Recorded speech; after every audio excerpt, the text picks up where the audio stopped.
sometimes, to catch a killer in a crowd, all it takes is one little click. In June last year, blood was spilt on the grounds of Kenya's parliament. The month before, the government, led by its president, William Ruto, proposed its annual budget, the 2024 finance bill. If we are a serious state, we must be able to enhance our taxes. By raising taxes, it promised to address the country's growing debt problem. I vote yes. But many young Kenyans, nicknamed Gen Zs, didn't see it that way. Our members of parliament, the president, they are not listening to us at all. People just had enough of everything. That is where it all began. On June 25th, everything changed. More than 100,000 Kenyans hit the streets of Nairobi. Their aim? Occupy the parliament. They were going there as owners of the house. It's a people's assembly, belongs to the people. At first, security forces held them back with tear gas and truncheons. But as the day went on, tactics changed. Every single time we went to the streets, we even had our hands up saying, we are peaceful, we are peaceful. But they still gun people down.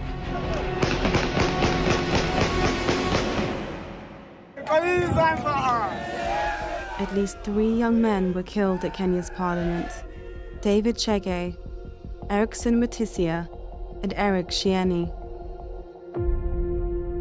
That evening, President Ruto gave his account of what had happened. Today, an otherwise legitimate expression of the fundamental rights and freedoms of assembly was infiltrated and hijacked by a group of organized criminals. Though he regretted the deaths, he thanked the security forces and placed the blame squarely with those he called organized criminals. Since then, no official investigation has been published, and no one held to account for the killings on June 25th. But BBC Africa Eye has been digging. We've mapped more than 5,000 photos and videos to reconstruct those killings. You could see he's clearly aiming, meaning he was aiming to kill as a message to them. Now, we can show you exactly what happened. We can pick out the killers in the crowd. We can reveal who they were working for. And we can offer an answer to one simple question. Was there any reason to spill blood on the grounds of Kenya's parliament?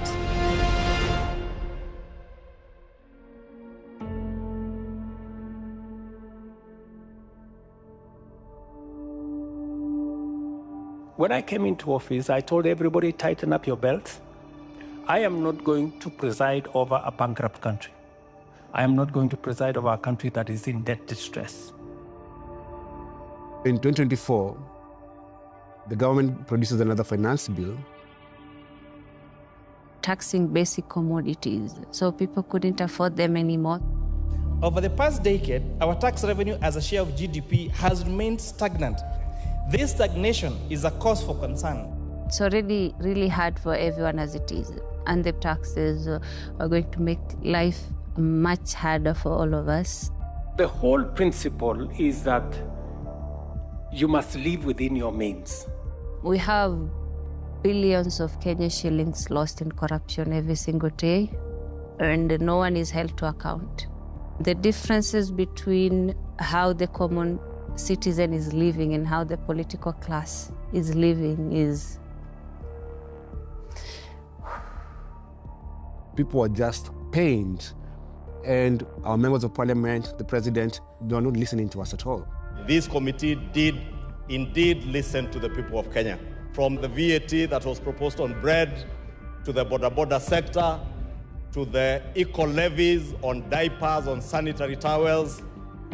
There was anger that was expressed yesterday on the streets. And we start this hour in Kenya, where the security forces have clashed with hundreds of protesters opposed to tax hikes put forward by the government. It was a Gen Z protest to begin with, young people. The protests, they're not only in Nairobi, they're across the country. For the first time, it was the Kenyan people, the working class, and the middle class, and the lower class against the ruling class. Even when we were on the streets, they don't understand why we are there. We did the first protest on the June 18th arrest, June 20th arrest, and then we said on the 25th, we are coming back to occupy Parliament. The atmosphere was extremely tense, but no one really anticipated what would have happened on 25th. Honorable members, we have quorum to transact business. June 25th, 2024. Yes, order. 9:30 a.m. at Kenya's Parliament. We are dealing with a very important issue of the finance bill. Inside, MPs are filing in for the last reading of the government's finance bill. Outside, it was a party. It was a beautiful party. Kids came out with Bluetooth speakers and their water. It was a carnival, the entire city. There was no destruction. There was no violence. There was only one goal. When we started reading the bill, we go to Parliament. I'd look at every corner and every side. I really felt that this was it. This is something this country has never seen before. I saw hope. My name is Ademba Alans. I'm a journalist by profession, currently in school. On June 25th, for me it was just a normal day. I knew people would just be there, shout, Ruto must go. People are live streaming on their TikTok, on their Instagram. And now the media is here. These things are being live streamed on national TVs. That's when I realized that it was going to be serious. Honorable members, do we put the question? By the time voting begins, will as many as of that opinion say aye? Numbers have hit over 10,000 in central Nairobi. But said, you know what, we're going to go all out. We felt this was possible, we would finally occupy Parliament. But the police have other ideas. Now the numbers start getting bigger and people actually start getting arrested. The police are everywhere. They're trying to push people back. People start confronting the police officers, not fighting them, but asking them, why are you arresting us? We are peacefully protesting. For 3 hours, more than 100,000 protesters pour in from the east, the north, and the west. They unite and push towards their target, Parliament. We are not scared at all. This is Kenya. We are one. Order, honorable members, order. Despite the chaos on the streets, MPs are still in the chamber. I vote yes. Ongili Babu Owino. I vote no.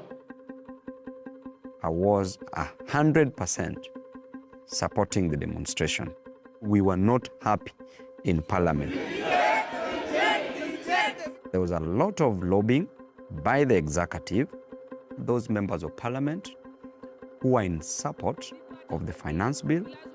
Earlier on, they were so happy that they were winning.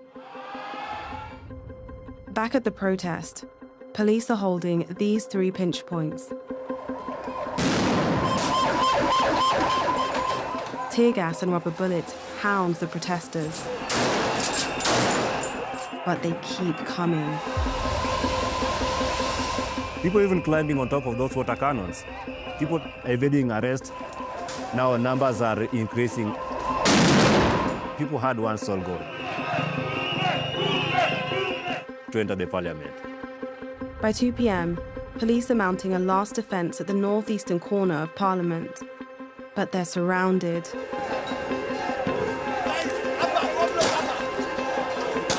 Inside the chamber, Honorable members, something big is about to happen. ayes 195, nays 106. The ayes have it. The finance bills voted in. Opposition MPs storm out. I said I will join the people. Word instantly reaches the protesters. After some of us getting arrested and being beaten up, they still pass it to be an actual bill. Now, this is when everybody is saying that whatever happens, we are going to enter the parliament and show the MPs that we believed in what we were fighting for. At 20 minutes past 2, they break through. It is happening, guys! It is happening!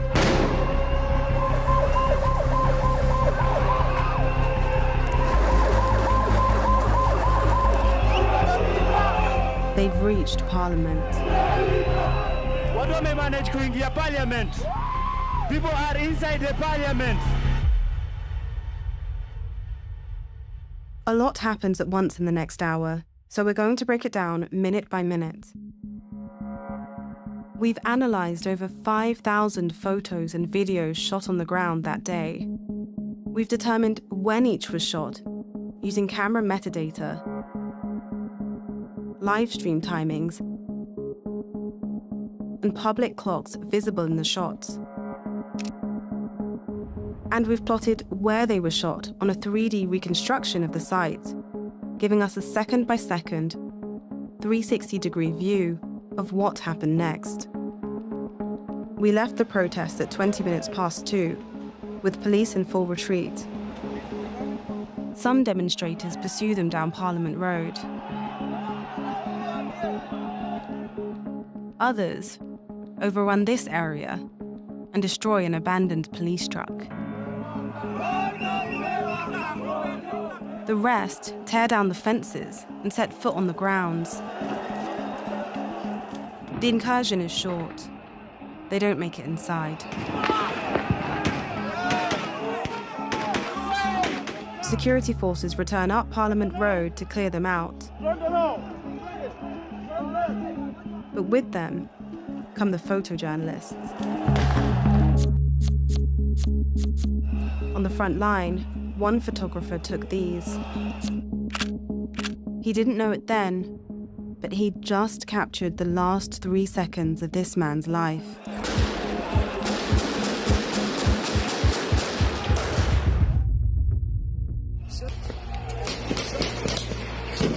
Seven men are hit. The people now saying, they've shot people, they've shot people. Edemba tries to reach them. Now you're just there, you're also crying, you are terrified. Maybe I'm the next person who is going to get shot, but you have to help these people.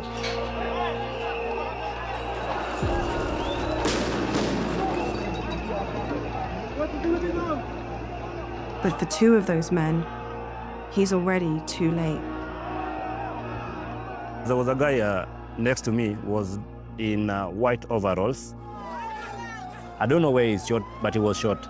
You could see blood.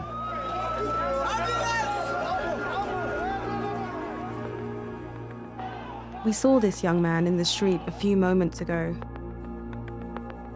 His name is Erickson Mutisia. He was wearing white overalls from his work as a butcher. He was 25 years old. I saw Erickson Mutisia a few minutes before he died.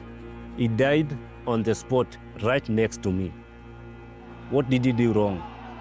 Did he pose any threat? Why is he dead? The second casualty is the man in the purple hoodie. His name is David Chege, a 39-year-old software engineer who ran a Sunday school for children. He was kind, humble, soft-spoken. Impossible. I went to some of those funerals. I went to enough funerals to last me a lifetime. The kids who buried him were his Sunday school students. And everyone had dispersed. I found the mother standing alone at the grave. Mom, I'm so sorry for your loss. What would you like to tell the country? Yeah, I have no words. Heartbroken. Broken. I actually think that was the last funeral that I went to. I couldn't handle the more mothers breaking.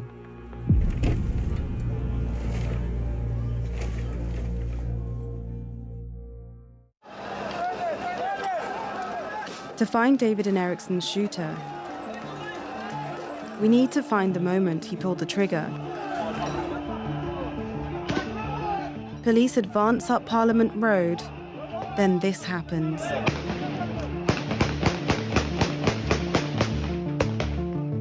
It's not clear at first, but look closer. One officer kneels to a firing position, and then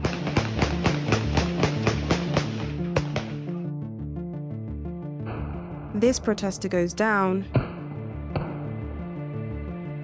as does a figure dressed in white, Ericsson. To see David, we need to change our angle. If these shots hit him too, that officer's 50 meters from the pair as he takes them. And it just so happens one journalist was filming in the right place at the right time.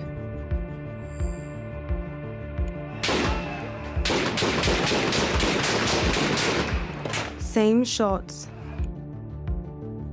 The protester we saw fall in the first video, and David, now dead next to him. There's no doubt some of these shots hit David and Ericsson.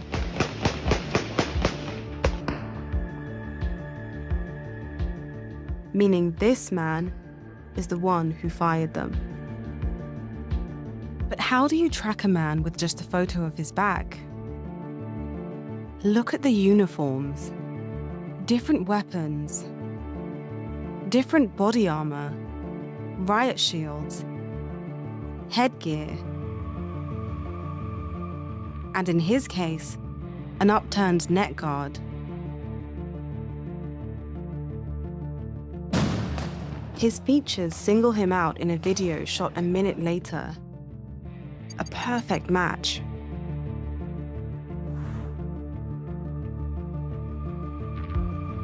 He keeps his back turned in this one too. All except for one little click.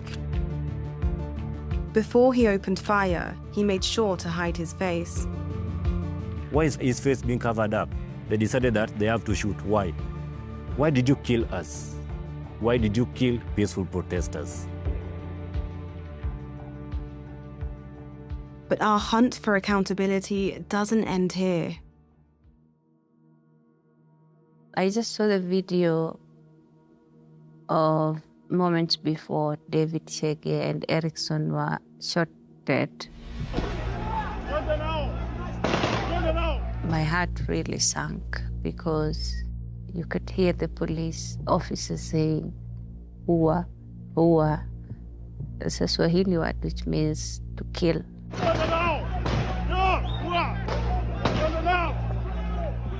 Why would a police officer who is mandated to protect us be that brutal and cruel for nothing?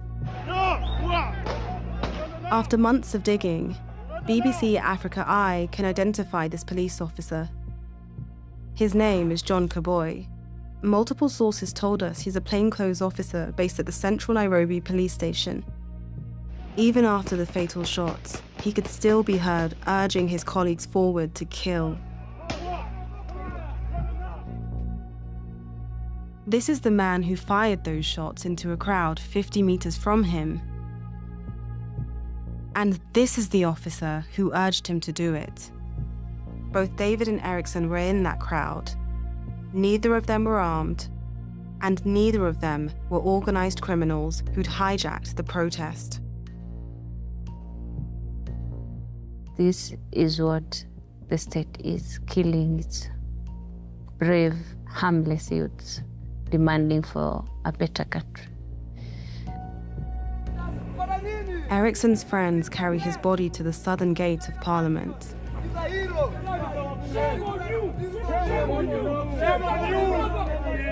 Through its bars, MP Owinu tries to console them. These gentlemen were genuinely fighting for their lives. I jumped across the gate to see if I could provide help, but this young man had lost his life.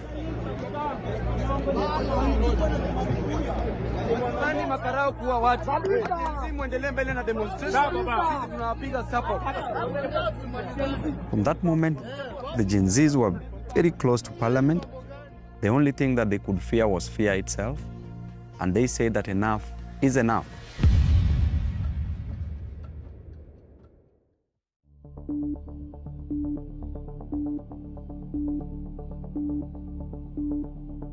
Rather than dissuade the demonstrators, the killings have galvanized them. They try for Parliament again, but this time they do it differently. People came in numbers. Like, a whole stadium is there. Most of them are just, they fear for their lives, but they want to get to the Parliament. One man at the front of the pack stands out. We saw him earlier, photographed seconds before David and Erickson were shot dead. It's a clearer picture, but we still can't see who he is. But in this one, we can. No jacket, but the gloves are the same. And the shorts match too.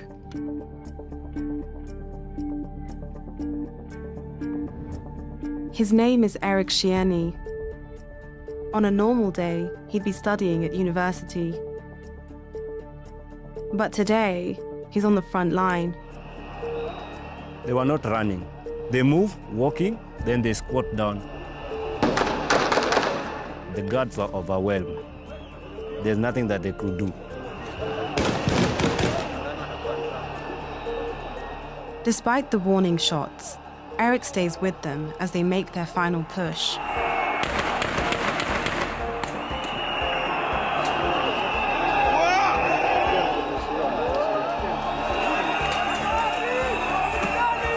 People now entered the Parliament. People were inside the Parliament.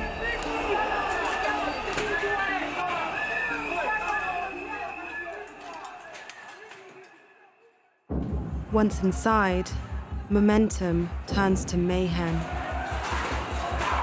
The damage is in the millions. Even the chamber is breached. Mr. Speaker, sir, I'm here to address you. You must go. Ruto must go. The last MPs who were just in that chamber evacuate. Those MPs were so scared. Some were running through the tunnels. Some were getting into ambulances, trying to escape. The destruction is severe but short-lived. After 5 minutes, they're leaving. Maybe it's an adrenaline rush or something, but your brain telling you that somebody is going to die. There's Eric. Something spooks the crowd.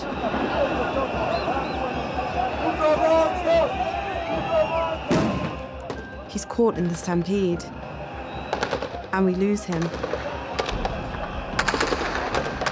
Ademba's right. Somebody's going to die.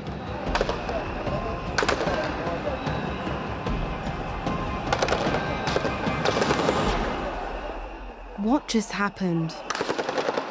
Behind the smoke, 3 bodies remain.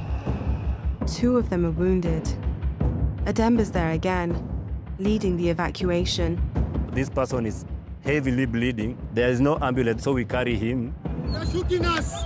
Why are you shooting us? Why are you killing us? I feared for my life that my parents could never see me again. But I also feared to let other people die when I could help. But the third casualty is beyond Ademba's help.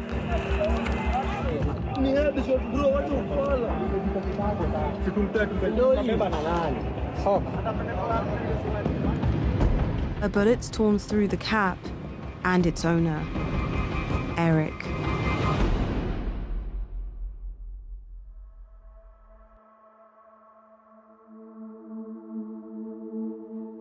Eric Kayoni Shieni.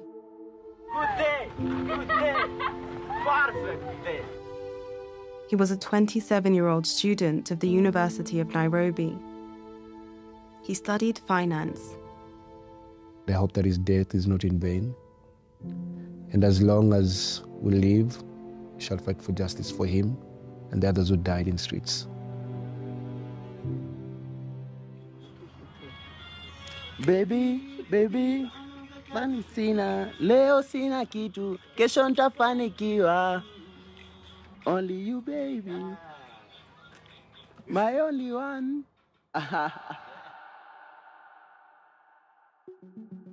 Everything we've seen up till now leads us to one question.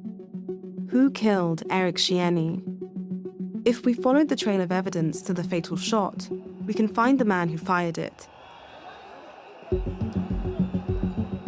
It starts with the protesters leaving Parliament.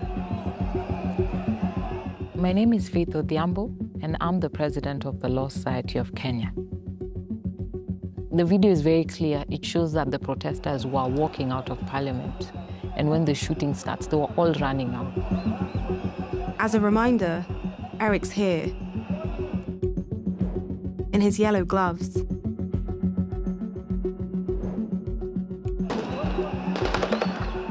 We lose him for a moment,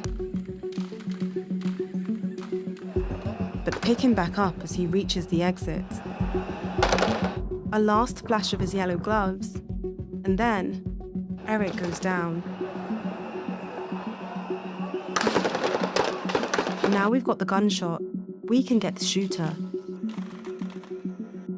At first, the bedlam obscures any clues. Then this man steps into frame. You could see he's clearly aiming. So meaning he was aiming to kill as a message to them. Have a look from another angle.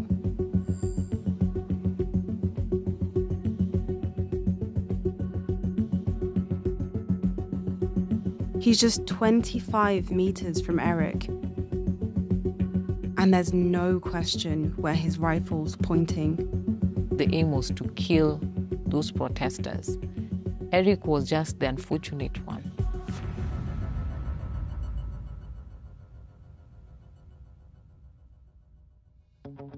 With this video alone, our trail to the shooter looks like it's ending.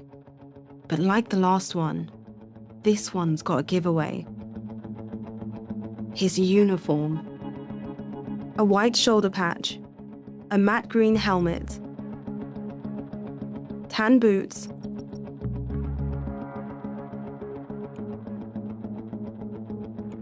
and a solid stock rifle. Perhaps that's enough.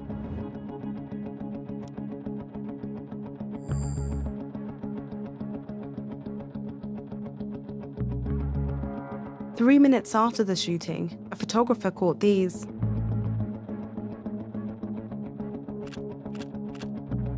At first, the uniforms all seem the same, but there's actually subtle differences. Wrong headgear, no shoulder patch, different rifle stock. But what about him?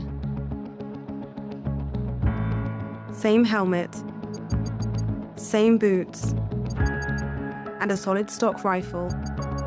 And the shoulder patch? Were he the shooter, it'd be on his other shoulder, which he shows in this video shot seconds later.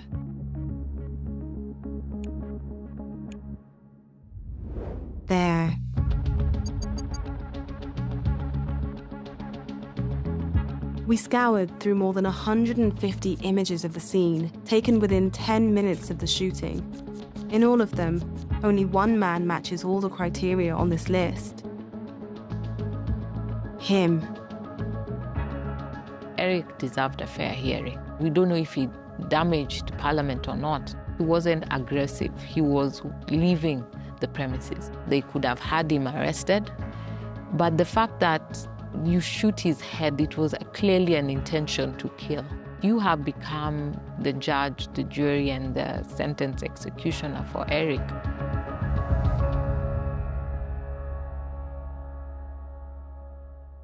Our suspect wasn't there by mistake. He was working for someone. So the last question is, who? The answer lies in these. Taken 7 minutes after the killing. The squad's moved, but our suspect's still with them. There he is, and there's his badge. But is it white? Boost the natural color. Black, red, and green too. Only one part of Kenya's security forces officially wears this when deployed domestically: the army. We consulted several senior officers in Kenya's defense forces, the KDF. All confirmed this man's uniform is that of the Kenyan army, a force well regarded by the public, not known for turning its guns on civilians. No single piece of evidence pinpoints Eric's killer, but connected, the trail of images we followed lay out a grim case. This man's features match those of the shooter. His uniform shows he's a soldier, and he was aiming at Eric as gunshots rang out. All our evidence points to one conclusion. This soldier killed Eric Shieni as he was running away. That is unlawful. It is unnecessary use of force. Eric deserved a fair hearing. He did not deserve the death penalty.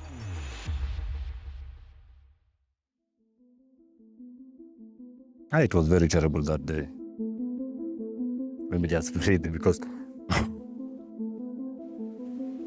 there was actual psychological effect on me following the demonstration, because seeing what I saw in front of the parliament, the blood all over the ground, I wouldn't wish for anybody to go through that, any family to witness their son being buried.